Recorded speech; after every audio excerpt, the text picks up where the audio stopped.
We wake up, reach into the dark, and pull a glowing screen to our faces. The morning begins with the mechanical rhythm of a thumb flicking upward, endlessly cycling through the curated lives of other people. On the glass, life moves with incredible velocity. We watch people fall in love, travel across continents, and achieve their lifelong goals in a matter of seconds. Yet, on our side of the screen, we sit completely, silently still. This is the beginning of the borrowed world. We subconsciously adopt their milestones as our own, leaning on their routines and joys to fill the gaps in our own daily experience. It happens slowly.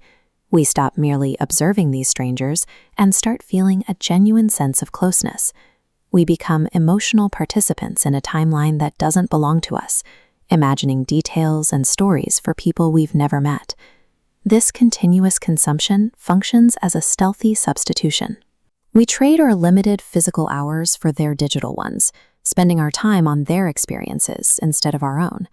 The screen offers a perfectly safe environment. We get to experience the dopamine rush of success and adventure without ever risking physical failure or enduring the friction of reality. This frictionless world slowly drains our motivation to pursue difficult physical goals.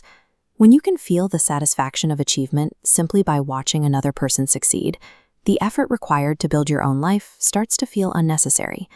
We invest all our emotional energy into the narrative of a stranger, tracking their growth day by day. While our eyes remain locked on their timeline, the hours and years of our own reality quietly tick away, unused. Every hour spent in the safety of a stranger's narrative is an hour where our own life remains on pause. We are opting out of the tension and struggle required to move our own timeline forward. How do we develop such intense psychological bonds with people we've never even met? It is governed by the 10-90 rule. When we look at a creator online, we only ever see 10% of their actual existence. The rest remains entirely hidden. Our brains despise a vacuum. To make sense of the missing pieces, we project our own unmet needs, our desires, and our deep-seated insecurities into that void. This projection transforms an ordinary, flawed human into an idealized protagonist. They become the lead character in a fictional narrative we control in our own heads. The flawless lives we envy are rarely objective reality. They are fabricated mirrors, reflecting the exact things we feel are missing from ourselves. Once we construct this flawless protagonist, a baseline shift occurs. Their highly edited highlight reel becomes the new standard by which we measure our unfiltered, mundane reality.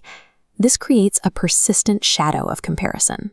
We develop a background anxiety, a feeling that we are perpetually falling behind, or that our uncurated lives are inherently inadequate.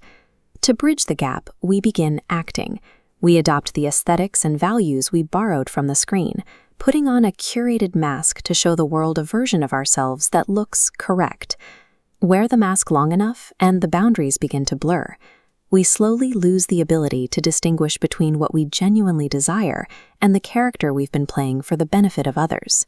We can spend an entire day successfully hitting all our marks, posting the right things, saying the right words, while feeling completely hollow inside. By attempting to mirror the perfect protagonists that we watch online, we inadvertently erase our own authentic identity. Reversing this identity loss doesn't require a strict digital detox or aggressively forcing yourself to look away from your screens.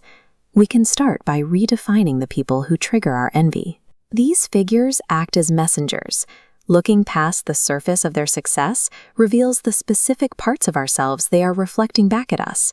The messenger functions as a guide.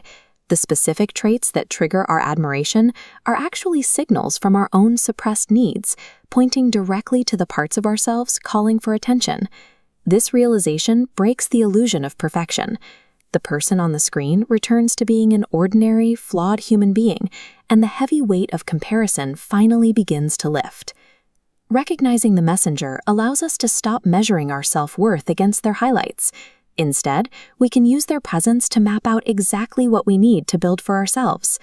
When you stop filling your head with other people's narratives, you are left with an empty space. Initially, this sudden silence is jarring and unfamiliar. Reclaiming your identity within that quiet space starts with small, clumsy, imperfect actions in the physical world. Taking a walk, starting a project, making a choice that no one else will ever see or like. You don't have to banish the digital world. You just have to make sure you are no longer using it as an excuse to disappear from your own. True identity and fulfillment can never be borrowed. They are built exclusively right here, in the unfiltered, uncurated reality of your own physical existence.